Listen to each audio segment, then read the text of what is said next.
discuss these issues today, we brought together experts from the Program on Extremism, the Royal United Services Institute, and the Global Engagement Center of the State Department. We'll begin with some comments on the current situation from Yanni Wutsa, Director of Analytics and Research at the Cscc, followed by a panel discussion of two new publications. First, we'll be joined by Associate Professor Alistair Reid of Swansea University, an editor of a special issue, which analyzes a variety of propaganda and disinformation threats targeting democracies globally.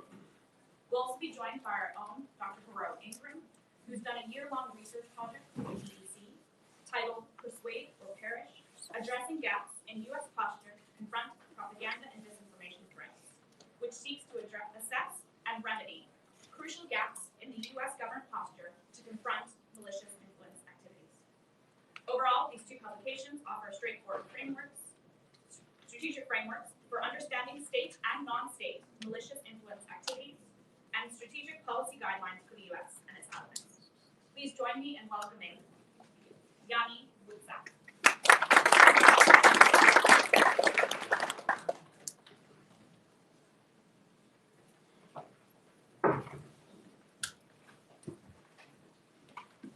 Ladies and gentlemen, good morning. My name is Yanni Wutsa. I'm the Director for Analytics and Research at the Global Engagement Center at the Department of State. It is my pleasure to be here on behalf of the Csc's Special Envoy, Leah Gabriel, who wishes she could be here today, but she does send her regards from the UK. Before I give a few remarks, I'd like to first just say a sincere thank you to George Washington University and its program on extremism for hosting this event today and for their continued support and partnership, which supports our ability to be research and data-driven. And of course, a special note of gratitude to Dr. Ingram up there, with whom we've been working for the past year as he's been evaluating the U.S. government's posture to confront disinformation and propaganda. It's been a privilege for the Cscc to participate in these interviews and to share with you our strategic plan as part of your inquiry. And we're also honored to be participating in this event with Dr. Alistair Reid from the Royal United Services Institute. The Special Envoy and our staff at the Cscc are committed to using every available tool to counter disinformation and propaganda in order to stop America's adversaries from weaponizing information that undermines our societies. Having received a preview of Dr. Ingram's analysis, we are encouraged to read that his assessment of our ability to do so is optimistic, and we look forward to today's discussion of the paper and its recommendations. We are especially interested at the Cscc in the paper's framing of state-sponsored propaganda and disinformation as anti-democratic threats due to their shared intention to erode trust in democracies and experts in society. For me personally, having worked with the Special Envoy for the past year, as well as our senior leadership at the Cscc, I can say firsthand that the Cscc has positioned itself as the mission center of the U.S. government in pushing back against our adversaries' false narratives and the distorted world views that those narratives create and amplify. In our work, the information environment is never final. It's always changing. With every passing year, more and more people have access to the internet, and therefore more and more people are able to reach these audiences globally. This, of course, creates a competitive informational landscape that makes it more difficult for the U.S. and our partners to not only reach these key audiences, but to also make our message stick. For example, I can tell you that even as of today, with high degree of confidence, that one of our adversaries has taken advantage of and continues to take advantage of the coronavirus outbreak and has continued to push disinformation campaigns in at least 5 different languages globally.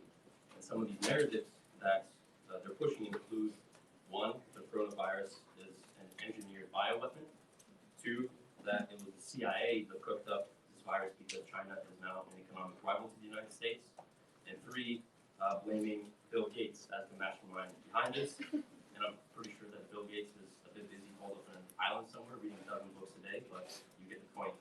And while you or I may easily dismiss these narratives as foolish, or even ask ourselves, how can anyone believe this?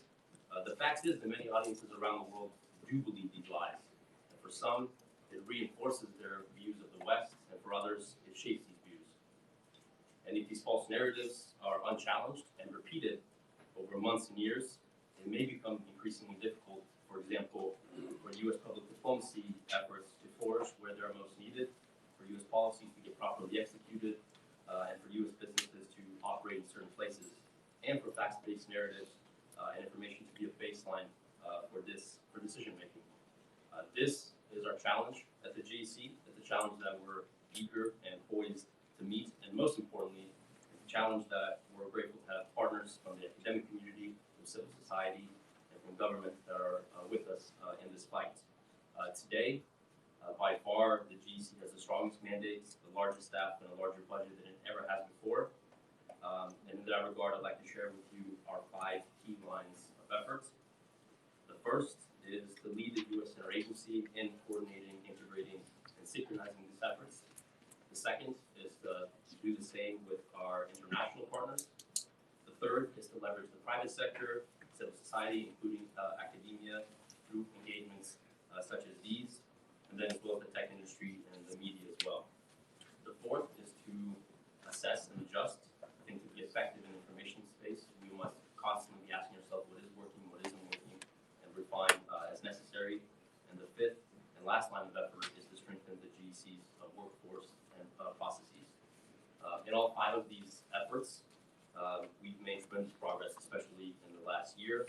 The Cscc is hard at work on a range of efforts, both big and small, to build societal resilience, reduce vulnerabilities, expose disinformation, and ultimately get to the point where we can be more effective in deterring our adversaries from attacking us and our partners through the information space. Of course, we can't do it alone, and it will take all of us, and that's not something that I put in here just because it sounds good in remarks. I say it because it's, from a practical perspective, very true from the U.S. government, international allies, academia, civil society, to help protect these democratic values from the erosive effects of disinformation and propaganda. So I'll stop there for now, and I just want to say thank you, and we look forward to today's discussion.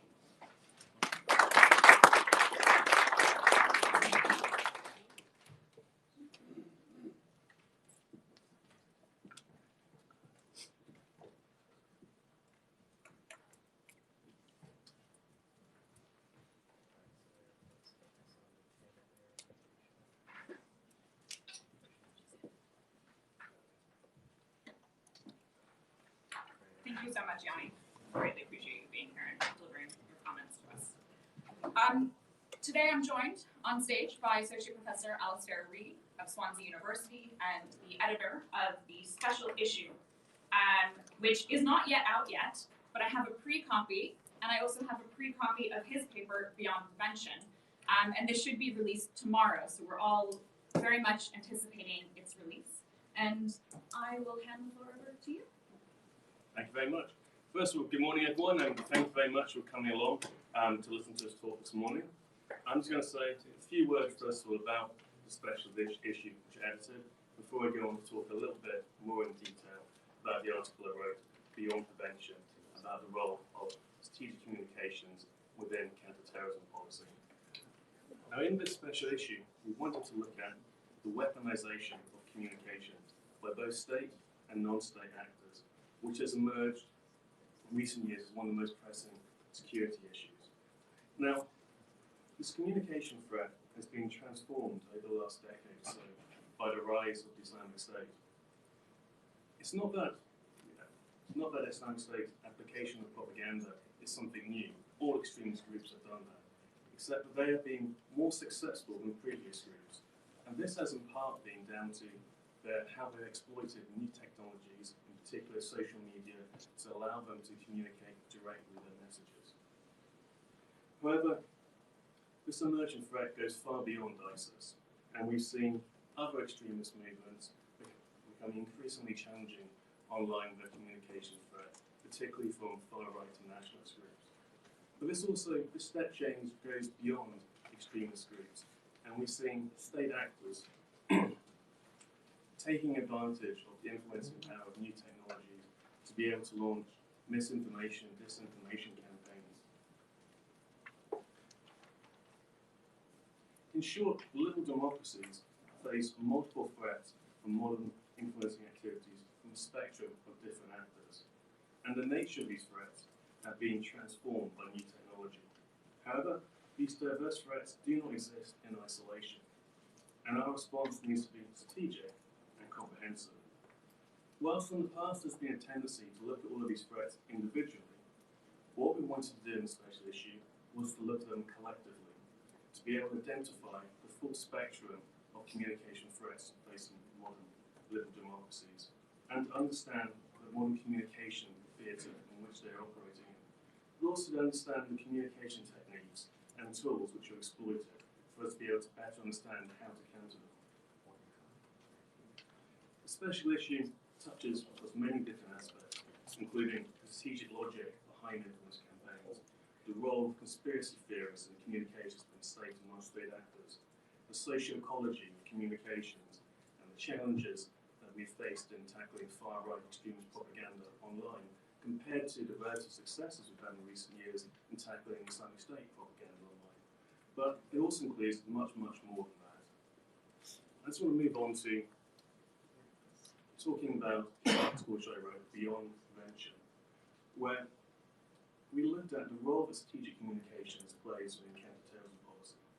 Stratcoms has been widely accepted as playing a key role in CT policy. If you look at the CT strategy of most countries, you find it's referenced somewhere. However, when you look more closely at it, how strategic communication is used, or what's referred to as strategic communications, is rarely actually strategic. We tend to have strategic communications applied to one particular aspect of the CT strategy, particularly within the prevention sphere, and it's been largely used to tackle counter-radicalisation and recruitment. So much so that stratcoms within CT has become almost synonymous with counter-narratives and counter-messaging. And the argument we put forward in this article is actually strategic communications has far more to offer than just counter-narratives. And actually, it should be an integral part of the totality of the counter-terrorism strategy. As a framework of analysis, we used the UK's counter-terrorism strategy context, which is based around 4 pillars: prevent, pursue, protect, and prepare.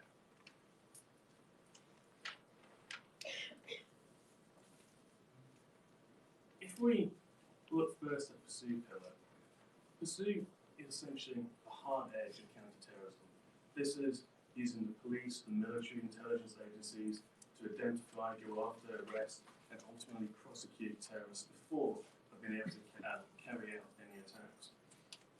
However, there's much scope for the application of stratcoms. There's also lessons we can learn from counterinsurgency about using communications to shape the environment in which our adversary works, particularly with terrorist groups which rely on support from their communities.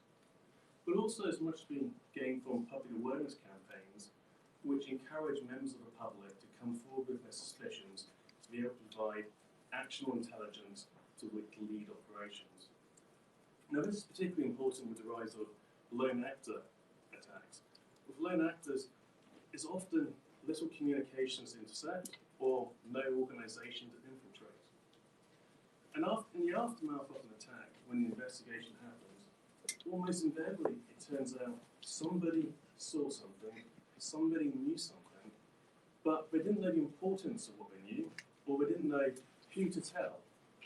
One of the challenges is how can we have awareness campaigns to educate the public to be able to report things that they see in a way to the law enforcement which provides them with intelligence to be able to go forward to prevent attacks from happening.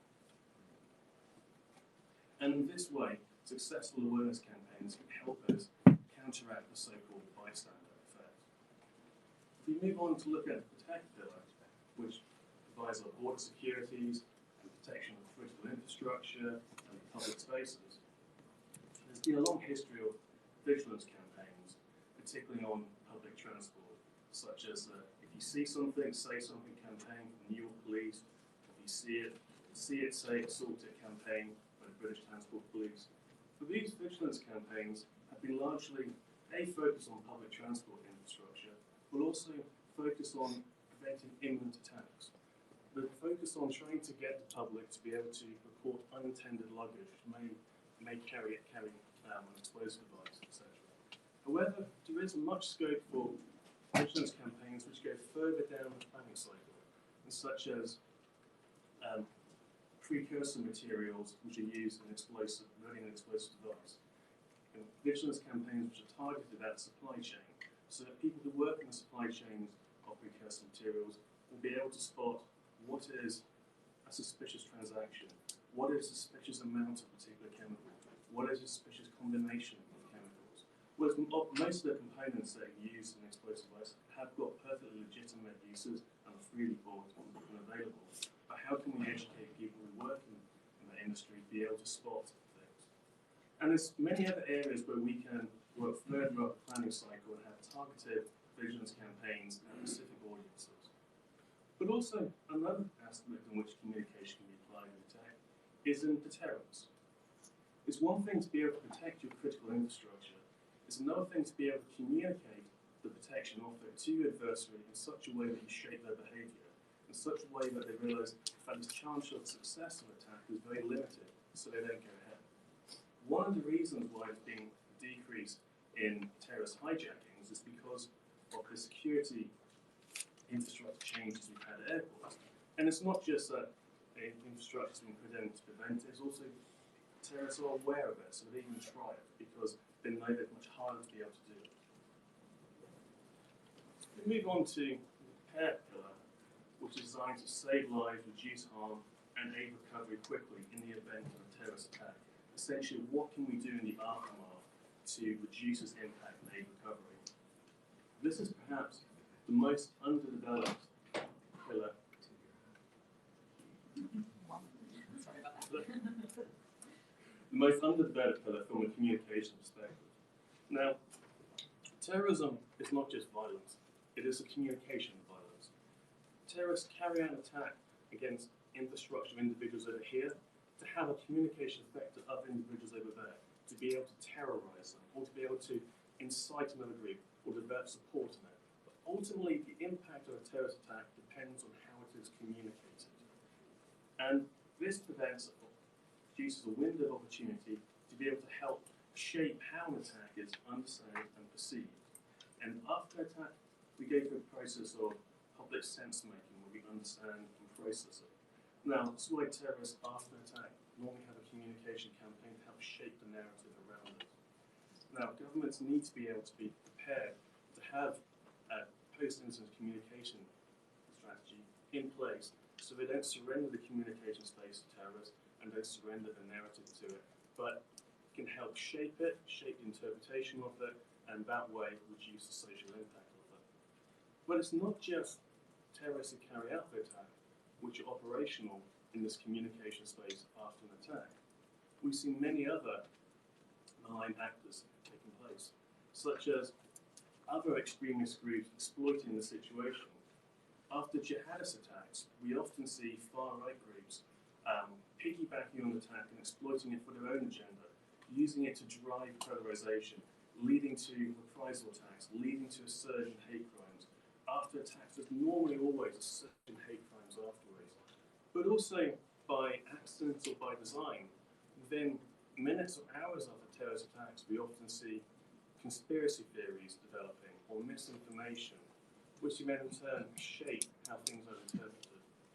And also potentially, the most disturbing is we see hostile state actors being operational in this post-incident phase to help manipulate the communication field, to amplify its effect, to drive polarization in order to pursue its own agenda.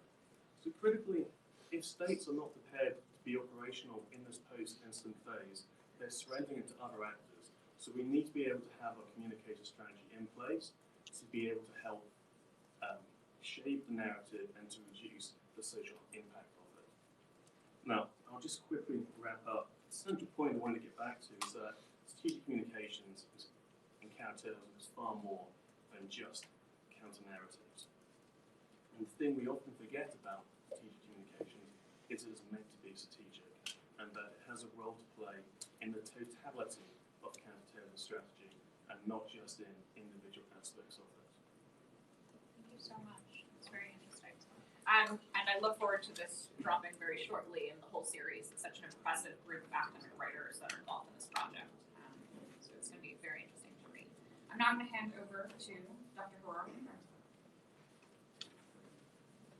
Thank you, Deb, and thanks, Alistair. And of course, thank you to everybody that's here today. I really appreciate those of you who are here, who made the time to make it. I also need to take this opportunity to thank the State Department's Global Engagement Centre for the opportunity that they gave me to kind of access these internal documents and evaluations, and kind of to provide the assessment that I'm going to talk very kind of fleetingly about today. Obviously, looking forward to the discussion, but the policy paper is available on the website for those of you who are interested. My plan for the next 15 minutes is kind of to give you a bit of a background to the policy paper. I'll then talk about some of the key findings of its assessment, and then I'll conclude with recommendations.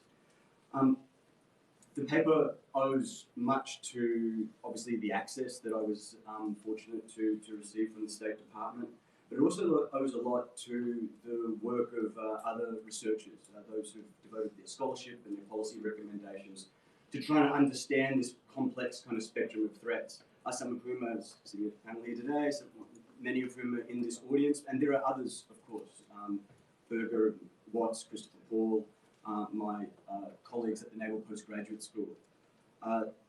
Their work into specific threats, themes, and trends informed and allowed me to adopt the approach that I did, which was to understand the current US posture in the context of a broader institutional history, that institutional history that preceded it.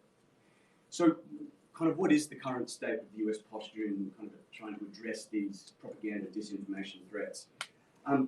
It's actually captured pretty well by the 2017 National Security Strategy, which states, US efforts to counter the exploitation of information by rivals have been tepid and fragmented. US efforts have lacked a sustained focus and have been hampered by the lack of properly trained professionals. The question, of course, is, well, how did we get to this point? Now, of course, posture is not just the product of current decisions that are made in the last 6 months or year or even 2 years. They are a product of that institutional history.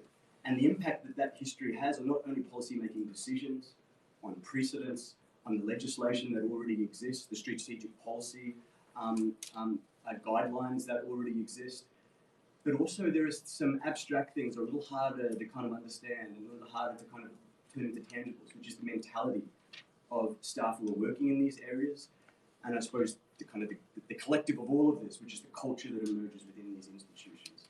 And what I wanted to try to do is understand not just the policy dynamics and those broader dynamics, but some of these more abstract things that are actually just as important to success in national security and in championing a foreign policy agenda. It was, of course, also an opportunity for retrospection, to look back in a more contextually considered way at what has been done in the past and where and how we got to the situation that we're in right now. So I want to distill this assessment down to a few points. Firstly, the answers to a set of recurring questions has driven the evolution of the US government's information efforts for about a century. And here are the questions. Should persuasive communications play a role in how the US pursues its foreign policy and national security agendas? And if so, how should this be achieved? And therefore, who should be responsible? They are deceptively simple questions. Their implications are bureaucratically, strategic policy, for legislation are profound. And trends in the US government's information sector has reflected the answers to these questions, which themselves have been influenced by shifting perceptions of who are the primary threats, different beliefs in the US's global role in the world, and risk appetite at the time. This history, in fact about a century worth of this history, can be captured in this regularly repeating dynamic of building up the central mechanisms of the US government's national security and foreign policy information sector, dismantling it, only to rebuild it again later, only to dismantle it, and then to rebuild it again later. And a lot of this trend, certainly the bureaucratic trend, actually, I would argue, can be traced back to August 1919, when the US Committee on Public Information, the Creel Committee, was disbanded by executive order only for this capability to be rebuilt decades later in response to the Nazi and Japanese, Imperial Japanese propaganda threats. The discomfort that, frankly, the US and many of its allies have with persuasive communications can also be traced back to World War I. And the way in which allies were kind of seen, at least with hindsight, to have kind of manipulated the minds. Lord Ponsonby's report, Falsehood in Wartime, captures this sentiment well. And he says that the defilement of the human soul is worse than the destruction of the human body. That persuasive communications, they would call it propaganda, is ungentlemanly conduct, especially in the gentlemanly art of war. And this is something which has kind of remained, it's remained kind of ingrained in the way that so many of these institutions, the cultures and mentality have emerged over time. And so we see this trend that I talked about constantly playing out, where the US government's information sector, especially its central functions, such as the Office of War Information in World War II, USIA during the Cold War, the Cscc and GEC during the global wars on terror, they're belatedly built in response to a threat. The rebuilding process is characterized by these missteps, inevitably tensions, because there are already parts of the interagency doing this work already. At first, the mandates for that central mechanism are narrow, they're poorly defined, they tend to be weak, they then tend to expand, which causes further kind of tensions. And this intermittent dynamic that we're talking about here, it has another effect, that institutional knowledge is lost. In fact, one of the key recommendations that I make in this policy paper is that it is essential that some of those historical lessons, we return to those and try to capture them. And so you have this recurring dynamic through the Second World War. Roosevelt establishes the OWI, the Office of War Information, to centralize functions. It creates tensions with OSS, the forerunner to the CIA, and obviously with the armed services as well. Now, this wasn't just about finite resources. It was just as much about the philosophy, about the strategy. How do we go about influencing populations? Overt and attributed, the shining city on the hill, or do we play the way that our adversaries do, covert and unattributed?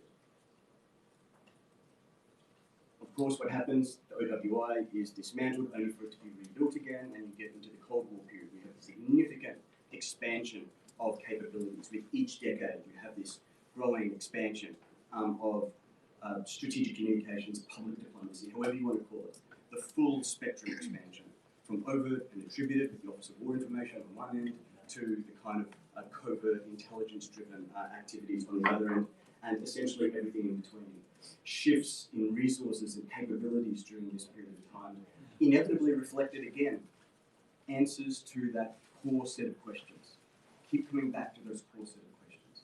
Shifts in posture reflected shifting perceptions of the threat, how best to deal with it, and how well the US was positioned to not only deal with that threat, but its broader role in the world.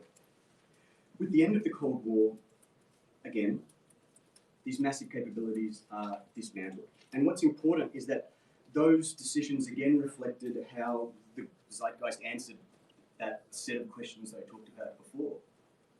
The end of the Cold War signaled not only the end of this obviously the Cold War itself, but the paradigm, a way in which to understand the world. What replaced it? Well, some would argue that this idea of the end of history did, that there was this inevitable trajectory towards liberal democracy, that it had triumphed. The shining city of the hill, on the hill, had prevailed. And to put it perhaps too crudely, if these truths are self-evident, why waste resources telling the world about it? The primary adversary had been defeated. We are on this path. Now, I'm going to go into too much detail about what happened next. The rebuild starts after September 11th.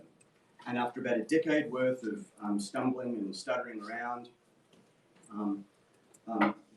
we kind of come to the direct institutional lineage that leads us to the GEC. But very quickly, just to give you an idea of what that stumbling and stuttering around looked like, You had the Counterterrorism Communication Centre established in 2006, replaced by the Global Strategic Engagement Centre in 2008, replaced in 2011 by the Centre for Strategic Counterterrorism Communications.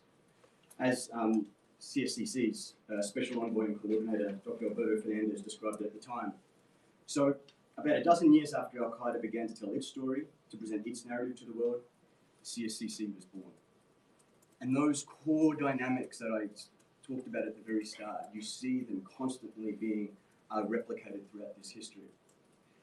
You also see how risk appetite from the executive influenced what was done, or rather what wasn't done. Many of you here, I'm sure, would be aware of the Cscc's direct digital engagement activities, the videos that we put out, its online engagement. The Think Again, Turn Away campaign was into public kind of prominence, and particularly an English language video, Welcome to Islamic State Land. Ultimately, this would lead to a period of review in which the Cscc would be replaced by the Cscc. But think about it for a second. A video, a single video that is part of a much broader campaign, most of the linguistic output from the Cscc was in Arabic and Urdu, but this English language video gets a lot of public criticism, and it leads to quite seismic changes in the Cscc. And it was described to me, you know, I asked the State Department officials, so what was the impact of this? What was the implications for you working in these areas and your colleagues? And very frankly, they said, moving forward, bold, audacious activities were avoided. Think about posture. Think about mentality. Think about culture. Think about the position of our adversaries on those criteria. And yet, these are the internal dynamics that are going on. So the transition from the Cscc to the Global Engagement Centre, you see two key changes. First, the GEC focuses on coordination and capacity building, and secondly, it largely stops engaging in direct branded messaging, and it focuses on capacitating its partners to do that messaging. So you can see how those two changes were seen as complementary. We capacity build, and we give the partners the scope and freedom to message themselves. This gets us to 2017. This year emerges really as an important pivot point in US government posture to address malicious influence activities for four reasons. First, and Yanni referred to this in his opening remarks, the GEC was codified into law, the National Defense Authorization Act of 2017. What you see with this is not only a congressional mandate, executive orders sound fancy, but they're actually quite weak, particularly the way some of these were worded. The congressional mandate, on the other hand, is legislated far more stronger. You also had attached to it significant expansions of budget and workforce expansion. Secondly, in 2017, you had major national security strategy documents acknowledge the threats and acknowledge the importance of increasing the US government's capability to deal with propaganda and disinformation threats. There were amendments to NDAA 2017 to the GEC's legislation, and they appear in NDAA 2019. But this legislation, NDAA 2019, also introduces other legislation that significantly expands the US government's capabilities in this area. And fourth and finally, in February of 2019, Leah Gabriel is appointed as the Special Envoy, satisfying the congressional requirements, and she almost immediately requested a new internal strategy document is developed. And a lot of what I talk about in the paper itself is based upon this internal strategy document. But long story short, the document is important because of the way in which it says, okay, now that we have the congressional mandate, now that we have this cover and this requirement, now that we have what appears to be a significant expansion in our workforce and in our budget, how do we align those ends, ways, and means? How do we act as that force multiplier? The document is also very, very clear that the GEC is not going to message. It is not the USIA of the 21st century. And so much of the recommendations that I speak about in the policy paper are about, it's not just about addressing kind of these kind of gaps and issues, it's about thinking about this process of foundation building. what needs to be done is we build these foundations to ensure that really three key issues are addressed. The first is this: we need to sow the seeds for a more sustained commitment to the US government's national security and foreign policy information sector. We need to break the ebb and flow cycle that I've been speaking about. Part of this foundation building effort requires us to really focus on coherence. How do we cohere the US government effort over time? Not something that we think about because we need to later down the track. How do we sow those seeds right now during foundation building? And finally, I argue that there needs to be an overarching understanding of the spectrum of state and non-state threats. I think that it's important because it helps to kind of act as a compass, kind of calibrate strategic policy decisions. It's important for informing strategy development, but it's also important that whatever that framework is, and I suggest a particular framework, that it needs to fit into broader national security, foreign policy, and public policy objectives. So I'll very quickly just go through these recommendations with you. The first is that the State Department should commission a foreign policy and national security information sector lessons and best practices report, based on historical interagency reporting and interviews with current and retired staff and practitioners in partner agencies. I think that's important not just for collating and preserving valuable lessons, it's also important because it at least contributes to encouraging an institutional culture that appreciates the historical value of persuasive communications in the US government achieving its foreign policy and national security objectives. I spoke before about the importance of coherence. The way that coherence is framed in this paper is that holistic coherence requires three types of coordination. The first is the kind of practical coordination across the US interagency, and that's essentially what the GEC's internal strategy does. It lays out a game plan for practically coordinating. The transition from Cscc to the GEC was described to me by a State Department official as a transition from soloist to conductor. And that's a useful way to think about it, that the GEC is the conductor of the US effort. Well, the GEC strategy is about practically coordinating that, bringing the orchestra essentially into the room. But that's only one dimension of this. The second coordination that's important is strategic coordination. And that requires a synchronization of interagency actions and words in line with overarching principles. And it's my assessment that the Reagan administration's National Security Decision Directive 75 should be, a similar document should be developed. That the intent of that document should be replicated now to inform ongoing foundation building efforts. The third form of coordination that kind of contributes to this idea of coherence is a communicative coordination. And it is my assessment that it is best achieved by a centralized messaging function that develops and disseminates a kind of a steady drumbeat of messaging around which the interagency aligns with their own messaging. I realise that this is a contested point. And there are three counter-arguments that tend to emerge about this. The first is that the US government is not the right messenger for the types of messaging and audiences that are most important for the 21st century.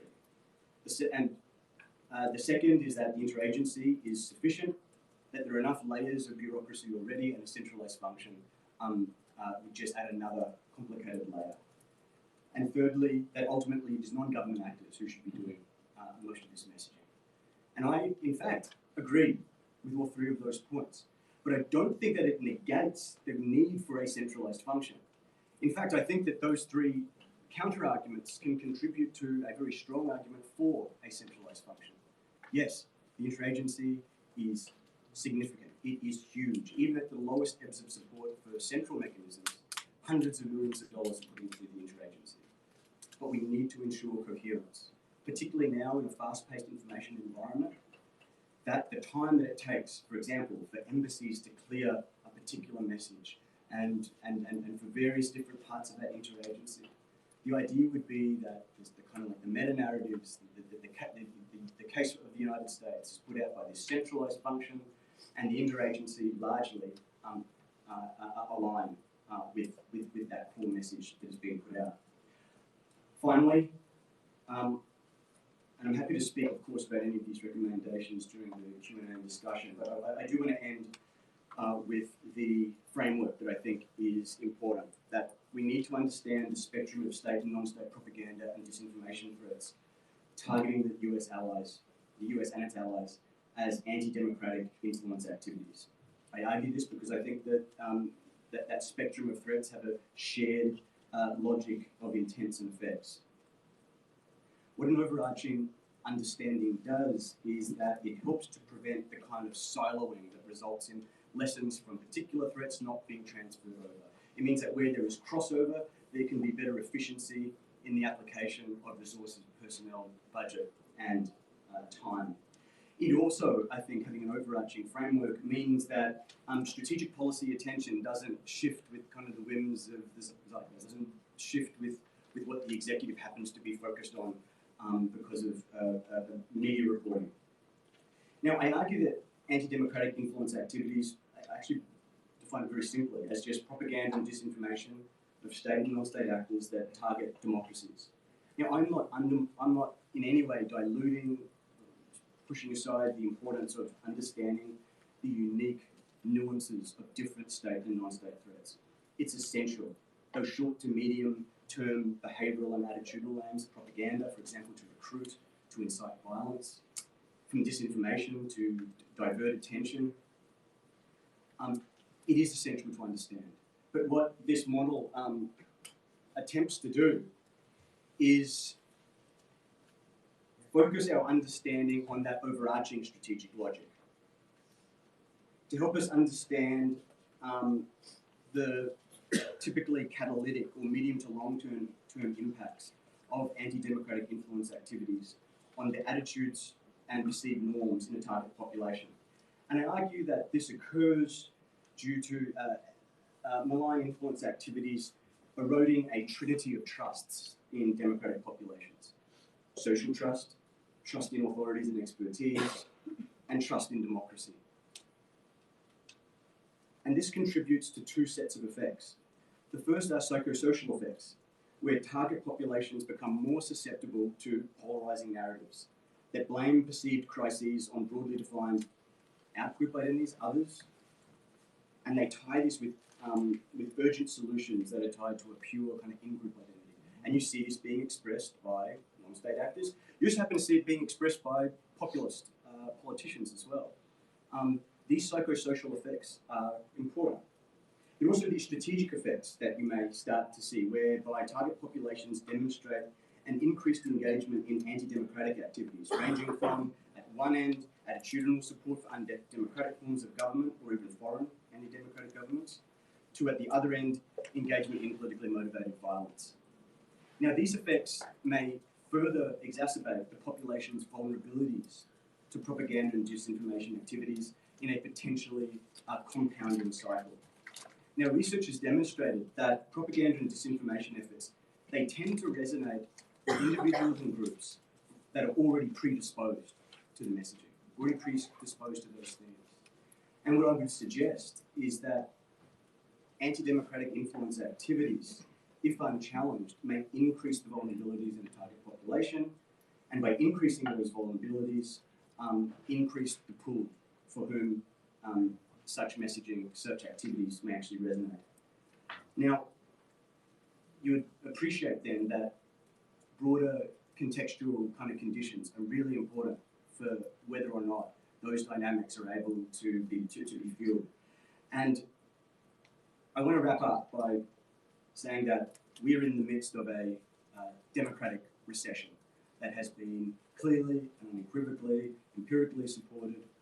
We are in the midst of. In fact, Larry Diamond would suggest that this democratic recession is on the verge of a democratic crisis.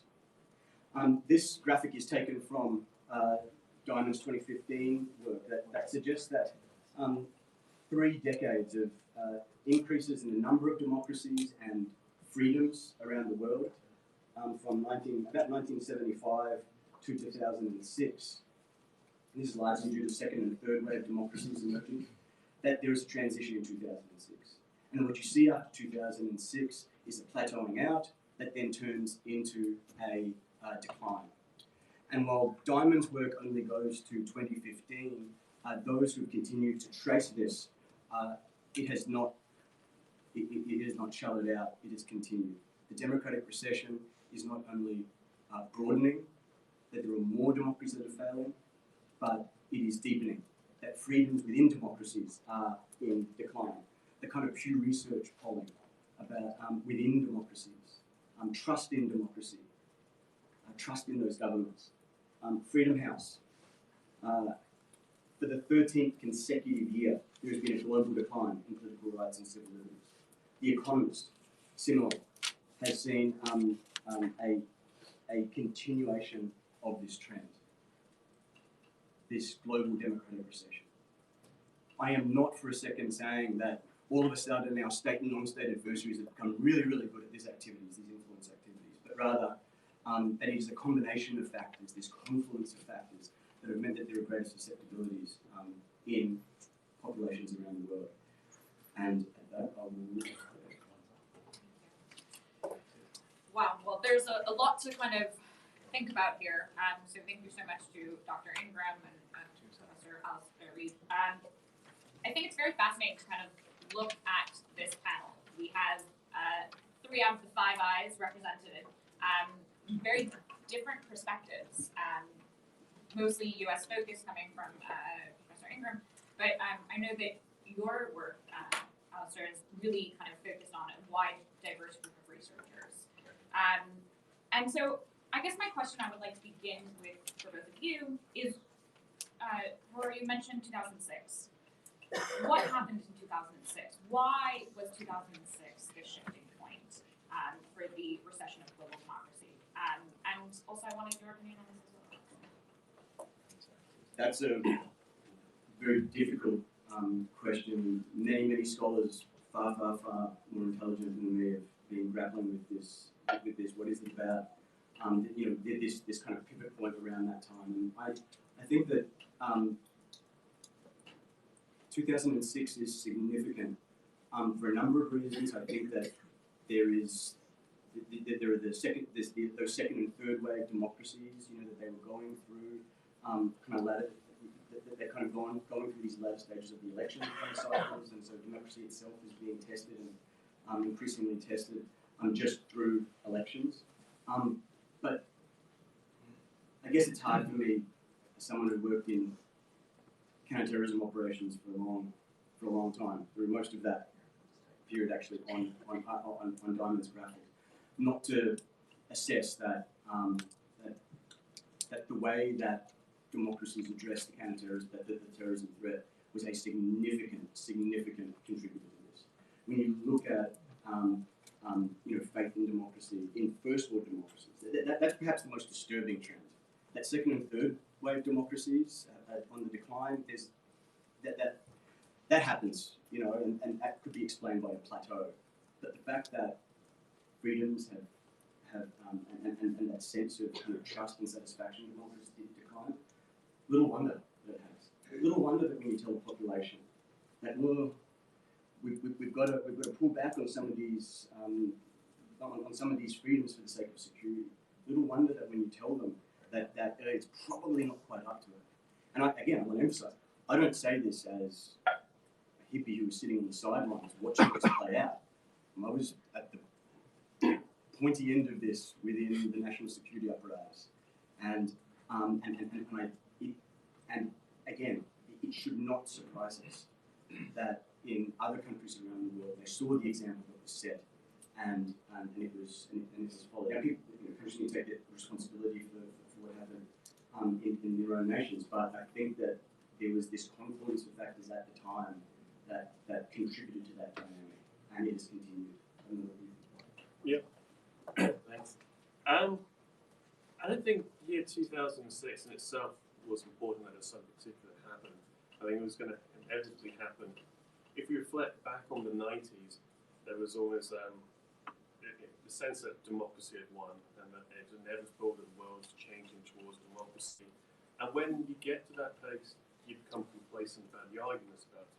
So it's no longer people making the argument, this is why we need to have democracy, this is why democracy is so important, this is why states function better with that. And if you stop making the arguments about it, people forget what the arguments are. To make it easier to be gradually eroded or to be questioned. I mean, if you can draw parallels between the sort of 1950s debate between evolution and the emergence of creationism, where evolution has been accepted for so long, people have forgotten what the arguments were behind it. So when they were confronted with a different perspective, people actually didn't have necessarily at hand what the arguments were for evolution against it. When arguments aren't being constantly made, you become complacent. It's interesting. It's also very fascinating to think about 2006. You know, we're 5 years post 9/11, so some of the policies that were being implemented may have had, you know, ramifications a few years later than we're seeing in that period. And that's that cumulative effect, I guess, that you know, it's kind of you moving out of the 90s. You then have this kind of what was seen to be this seismic event, and then you have the dynamic you were talking about, the kind of legislative changes, kind of arguments that were being made, the way that democracy, even as a term, so interesting about Reagan's NSDD 75 is that the administration demonstrates an appreciation for the semantic battle, for words. What does that word mean? What does that word mean to the rest of the world? What does freedom mean? What does democracy mean? This may sound superficial. It matters. It shapes meaning. It shapes understanding. And I think that a big part of what it was referring to there is just how much that the way the policy was sold actually helped to undermine what it meant. Both of you, in your papers and publications, really touched on the spectrum of disinformation campaigns. And I kind of would like to ask you why you are focusing not only on violent extremists, but also on state actors and the importance of looking at both. Alistair, let's begin with you. Okay. Well, I think the problem is they've both been looked at individually. And we sort of look at the individual threats. But as we look at things that have developed in the last sort of decade, so they've become increasingly connected. And we've seen like state actors crossing over into, we'll talk about the post-incident space, manipulating the communications afterwards. So two things becoming interconnected. But ultimately, they all aim at the same thing. They all aim at weakening the state and undermining it. So if we just look at them individually, we miss something. We need to look at the totality of the threats. And there's lots we can learn from understanding the approaches that states are using or non-states are using, because they're all using similar approaches and there's much cross-pollination between them. And if we artificially silo them, we lose out in the perspective and interpretation of it. Yeah, and I mean, and that isn't to argue against in any way. Alistair and I we certainly agree on this point. I mean, we've devoted too many years of our lives to looking at the specific threats and trying to understand those specific threats. We are not saying that should be dismissed at all. But what we are saying is that there is a value, especially to strategic policy, to policy decision makers, to policy architects, to understand that there is this overarching logic.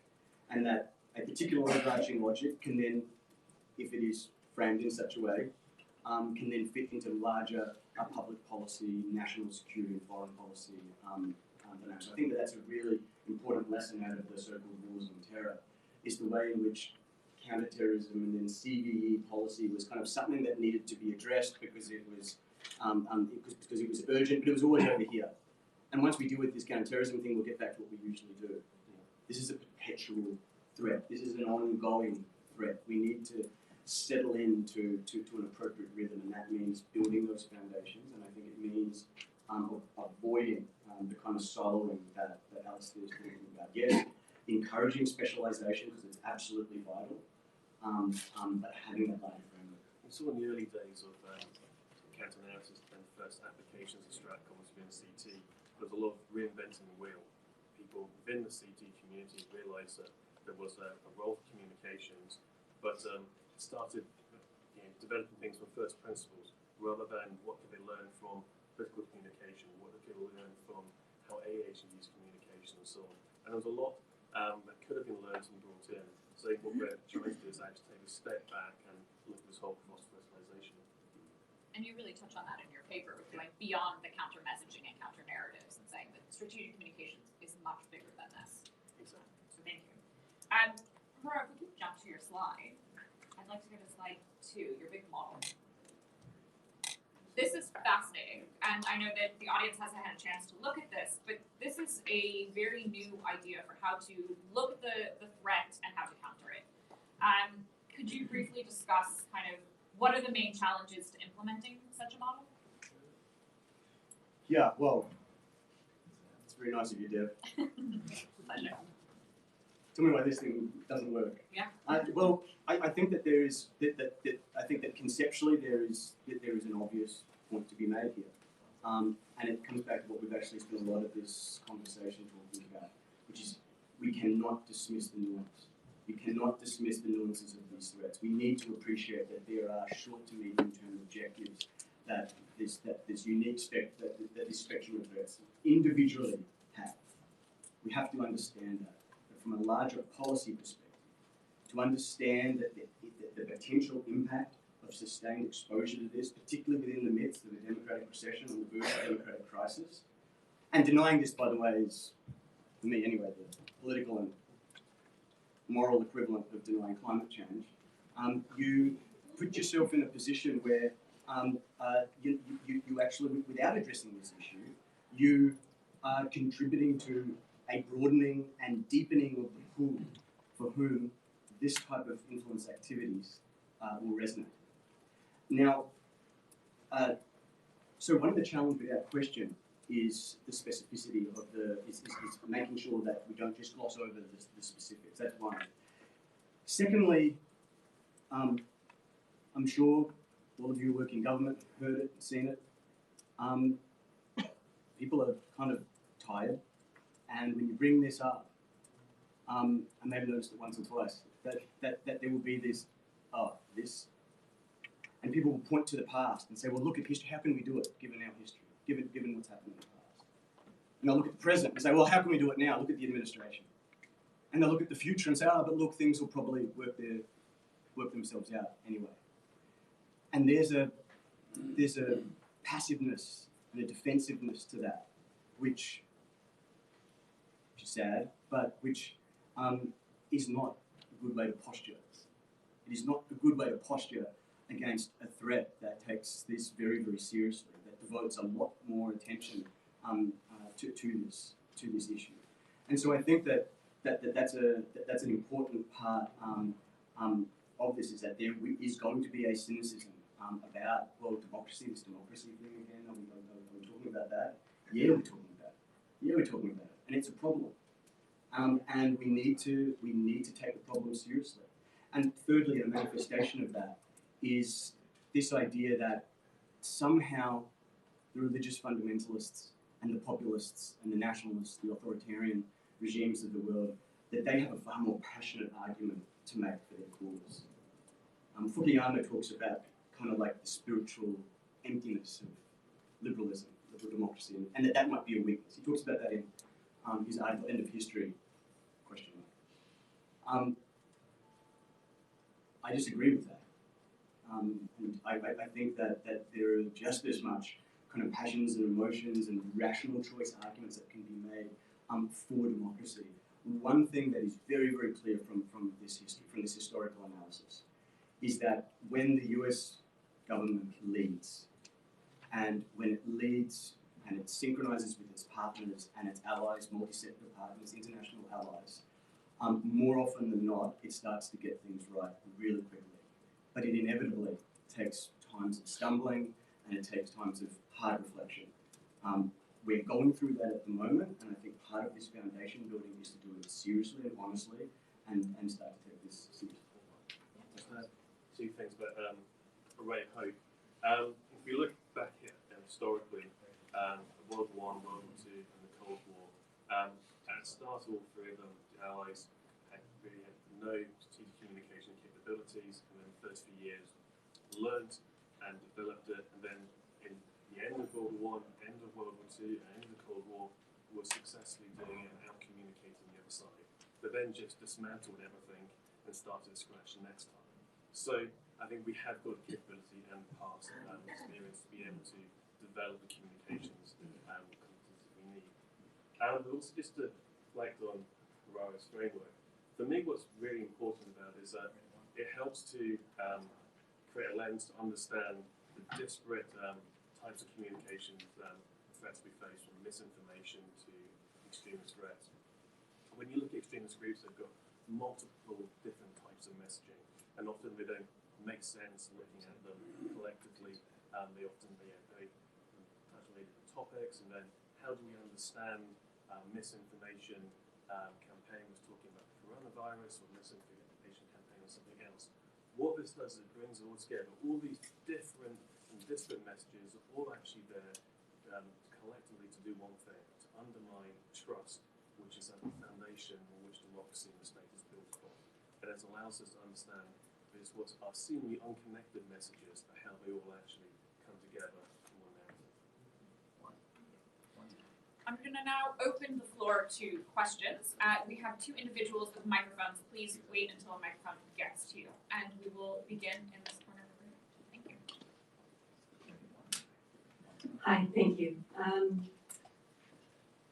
I'm interested in exploring the notion of the way social movements in contemporary time have actually pushed back on the conceptualization of a democratic recession, where we've seen, for example, the March for Our Lives social movement, the Black Lives Matter social movement, definitely the March post President Trump's inauguration, the White Pussycat Hat or the Pink Pussycat Hat March. These demonstrations, if you will, are examples of how democratic principles, the right to free speech, the right to assembly, are actually being executed in such a fashion that other countries can follow suit, model, emulate it. And we've seen that historically in other countries. So pushing back on this conceptualization of democracy and decline. Sorry, yeah, so, there is no question that democracy is in decline, and that the number of democracies has dropped 13 consecutive years, and that the freedoms within democracies, not just third and second wave, but first wave. I agree completely that actually these protest movements around the world are an indication of this push against authoritarianism. There are great opportunities there. Now, how those opportunities are taken advantage of as secondary, I don't know. I certainly don't feel that the best approach to this is some crusading kind of effort from first world democracies at all. I think consolidation is going to be a far more important step at this stage. I agree absolutely that these protest movements are a very positive sign, and they are a ray of hope, particularly in very volatile regions. That there is still this push against authoritarianism. There was the potential kind of fourth wave of democracy with the Arab Spring and those failings there. I mean, that was a lost opportunity, as much for first world democracies as it was, unfortunately, as someone who spent time with the Syrian opposition. It was a devastating loss, but that hope still remains, and it's from civil society. It's certainly where I do most of my work is in civil societies when I'm not in DC. So I see a lot of hope there, and particularly in those protest movements. I'm Stephen Livingston, founding director of the Institute for Data, Democracy, and Politics here at George Washington University. It's a result of we're one of 5 universities to receive each a $5 million grant from the Knight Foundation. Thank you very much for a terrific presentation. I like everything that you've said. Let's talk about your model a little bit. I think the model is spot on, especially I would rephrase the top part simply to say there's a crisis of democratic institutions that leads to a set of research questions. Why? From where does it come? I think your hypothesis about the response to 9/11 is a part of it. Growing wealth inequality is an important part of it. There are a number of factors. Growth in internet penetration rates is a part of it as well. So that's terrific. The question I have for you, though, is I heard in your presentation almost a creeping introduction of an older broadcast model. You even made reference to the Creel Committee, the World War I Committee.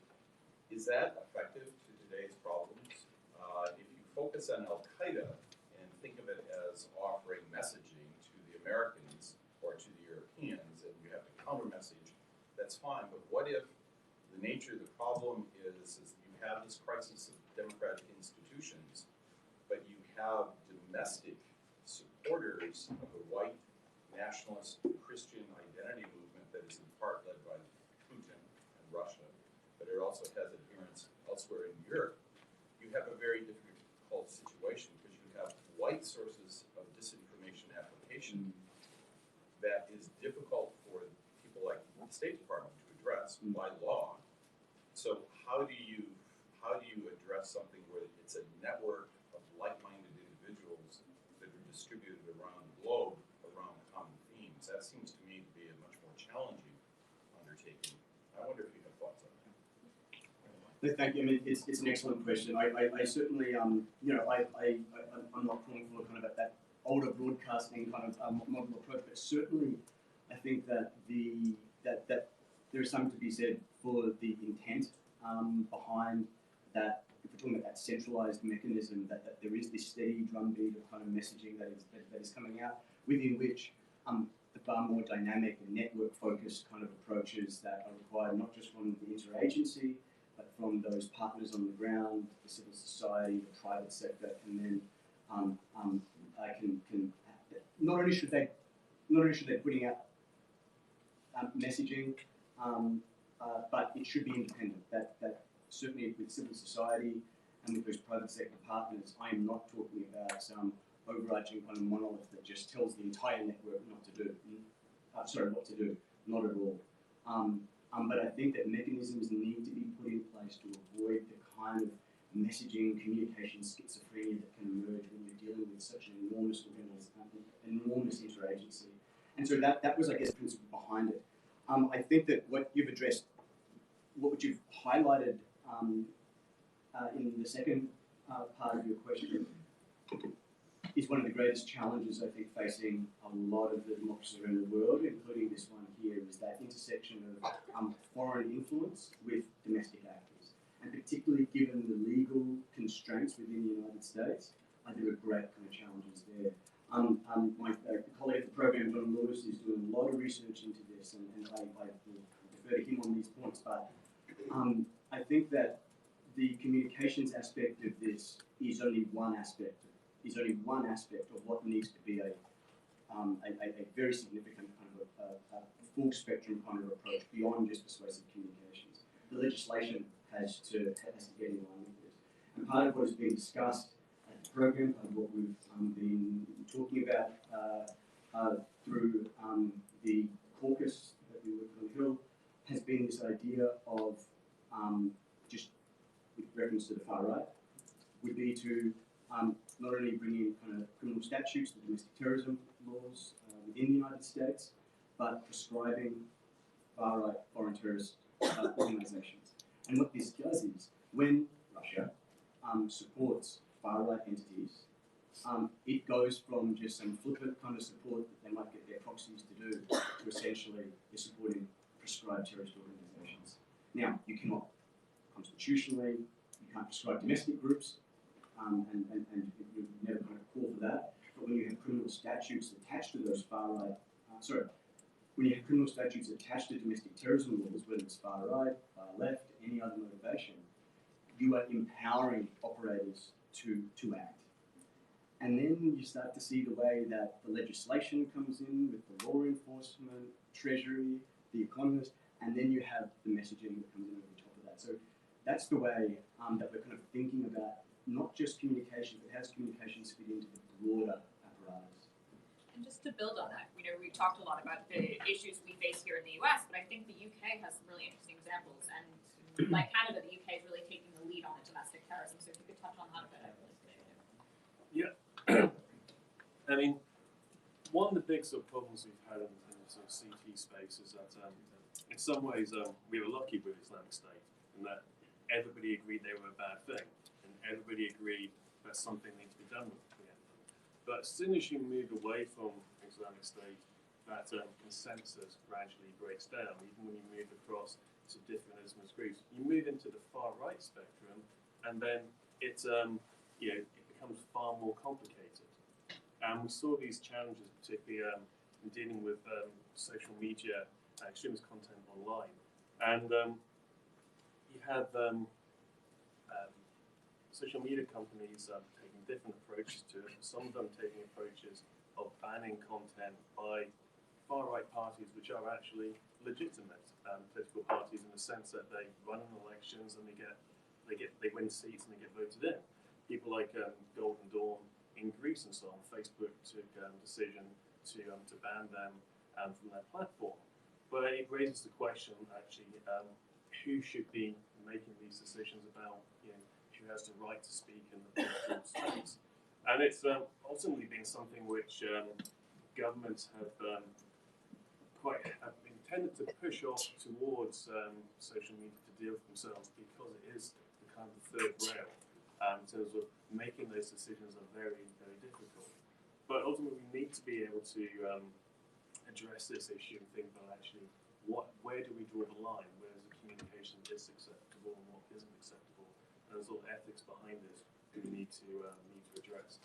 And it often isn't helped by the fact that, particularly in the UK, we tend to talk about this whenever there's an election coming, and we don't have necessarily always the most sensible debate about it. But things are gradually moving in the direction of more open debate. The gentleman in the back. Hi, Will Ferraggiaro with Strategy for Humanity, a human rights consultancy. Just had a question. Your paper, Dr. Ingram, is focused, as I understand it, apologies I haven't gotten through it yet, but mostly on the GEC and the strategic, I guess, statutory basis for it.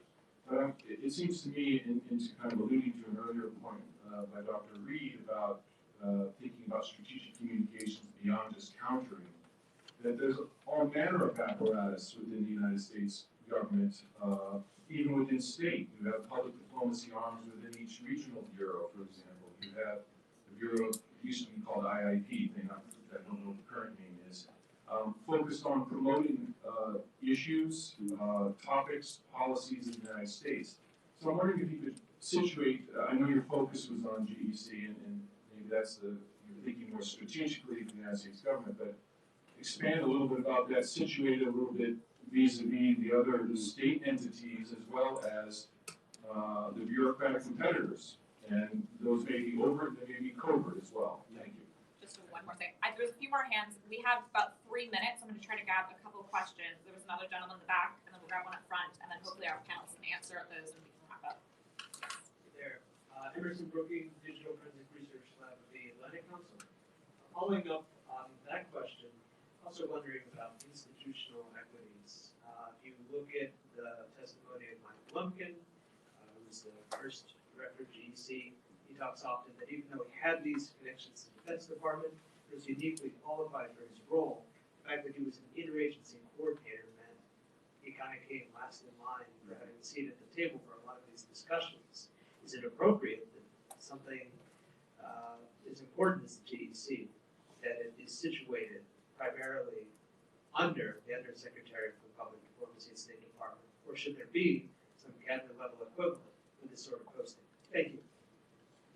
One final question down here, and then we'll let our panelists answer. Hi, Charles Rogan, artist Looking Glass.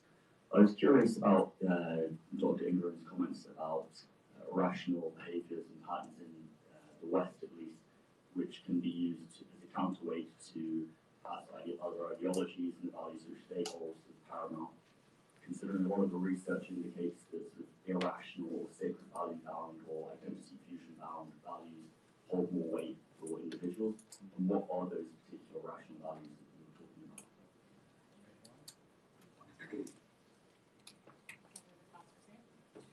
Want to go first, Pleasure. That is an essential point. Is that the GEC is actually a small part of this. It is central. Its purpose is to coordinate. Now with its congressional mandate, its role as was multiplied, significant expansion, at least on paper. It's meant to occur in the next few years, up to 200 still have a $100 million budget, and that is tiny compared to the interagency and what is actually devoted to this precisely, directly, this kind of effort across the embassies, the consulates, not to mention the Department of Defense, an enormous capability there, broadcasting. It is essential that, and I kind of say it in the paper, that we do not assess, in a sense, the health of the entire effort just by the central mechanisms. Because if we did, it'd be in a far more sickly state than I think the assessment that is being made.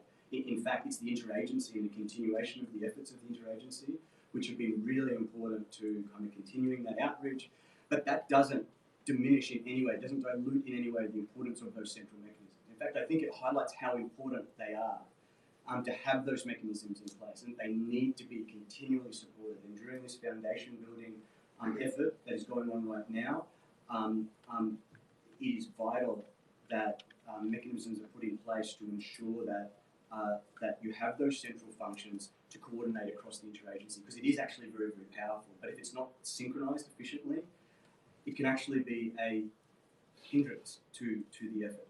An excellent point that you make there, very, very important. And I know that the struggles that successive special envoys had was precisely that. In fact, the issue that you're talking about, where they can sit in the interagency and where they sit at the table, was a big, big, big issue. And so Fernandez, Hussein, Lumpkin, and the Kimmage, the congressional mandate is meant to go a long way towards changing that. And I think that the leadership of Leah Gabriel over the next few years, you're going to see the way that plays out. The kind of changes that you're talking about may be necessary, but at this point in time, the congressional mandate, you'd expect that the special envoy, will be exercising that. And finally, yeah, I certainly agree with the point that you make. It's essential that a lot of the discussions at the State Department have actually been about the importance of not just having a coordinated strategic approach, but having a method of strategic communications with inbuilt evaluation mechanisms within them. And a big part of having that strategic communications method is the recognition of the kind of the psychosocial and strategic levers that you need to use as a framework to inform the messaging and campaign planning and rollout planning. And so I agree that the kind of rational choice appeals are very important. The kind of promises of rule of law, free and fair elections, what that actually means, the implications of that. The very fact that that sounds like a cliche says so much about the kind of deficit that you referred to. But it's also that emotional side, the identity choice type appeals, I guess the way that you've kind of framed it. That mix of rational and identity choice appeals are just as important. And I'm not saying that the aim is some universal democrat or something like this, not at all. Rather, democracy is the system of government that creates the space within which Viktor Frankl would say that the will to mean, that within which human beings can find that meaning. I don't want to get too philosophical because I can do this for hours. But I'm sorry. But this is the core of it. And I think that we need to both be humble in the way that we project it, but be assertive about it as well. I might just end with a shameless promotion of the special issue. There is actually an article in the special issue by Nafis Hamadro. He talked exactly about sacred values. But there's also, at the end of that article, he comes up with what I think is one of the most promising new communication approaches about shaping social norms, which I won't go into now. I'll allow you to read the article.